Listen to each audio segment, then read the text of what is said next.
Boys!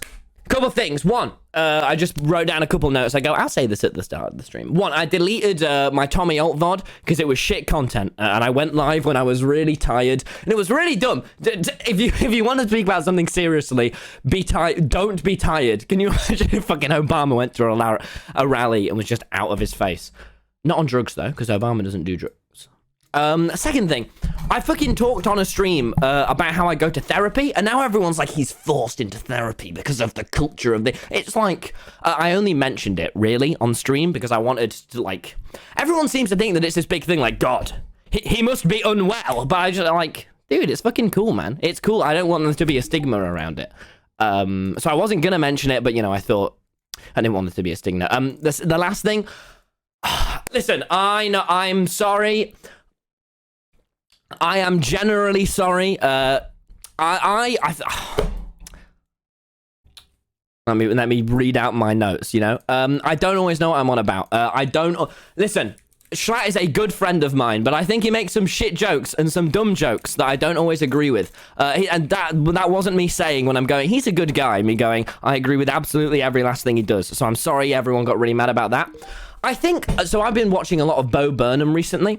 I think I'm not ready to talk about this shit, right? I'm getting therapy soon. That's fucking pog. Good on you, man, who said that in the chat.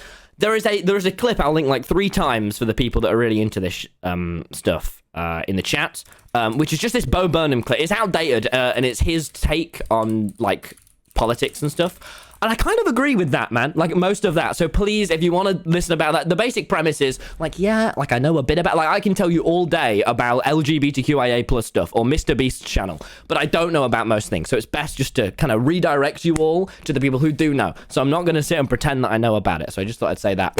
Again, sorry. So it all gets a little bit overwhelming, but as well, people all seem to think that I'm miserable at the moment.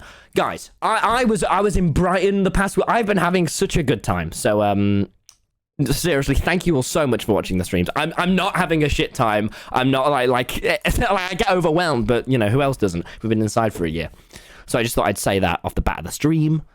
Your comedy isn't really political. No. Did you not want it to be? Yeah, I mean, yes. No, I did not want it to be. Yeah, I think, you know, when people say, like, this is going to be truly cynical and whatever, but when people are like, why do we laugh at our politicians and think at our comedian, you know, like, I'm like, yeah, political satirists are funny, but they're not Noam Chomsky. They're not like let's not pretend like these are the experts of it. I kind of want to just like tell kids, defer to the people that know things on the things that actually matter. I'm an expert on, like, I'll take down Katy Perry for you. I'm pretty well educated in that area. I can kind of tell you why, like, Taylor Swift sleeps with her eyes open and is lying to you. But I'm not going to try to pretend like I know anything about it. I mean, there are comedians that do really good, like, layman versions of it. Like, I'm a stand-in for you, and I'll kind of have the conversation that you would have. But that's not how I think. I would want to try to make an idea out of something, and I am not qualified for it, so I have no interest in it. And also, the political problem for me, if I've identified it, is the volume of noise. So no noise I contribute to it is going to save that. To me, my political view is shut up to just please, can we all be quiet for a day? Like a day. Yes. Just, if someone does something on Monday, on Wednesday, we can hold them accountable, but just Tuesday, just like, let's just all be quiet. So you weren't like Larry Wilmore, who had the gift box on his desk when Donald Trump announced he was running? No, and the problem with Trump is that, like, everyone is cashing in. Why is everyone pretending like the comedians are thrilled? This is exactly what they wanted. Yeah. Everyone wanted someone to make fun of and eviscerate. And to act like you're going to play the victim and cash in at the same time, this is exactly what the system called for. Specifically, entertainment did. We called for a big, boisterous guy that was an easy target, and we got it. So to keep making jokes, the jokes are as much keeping him alive as his support is. You're not going to... He is a clown, like, erected for this purpose. So to think we're tearing him down with the thing that he, you know, at least 50% of him is there for, I think is just silly. The only thing politically I will say is I think he will fail. And the reason he will fail is because people will be bored of him. They will not hate him. It will not be because he's evil. He will get boring. He won't be as funny. He won't be as cool to look at.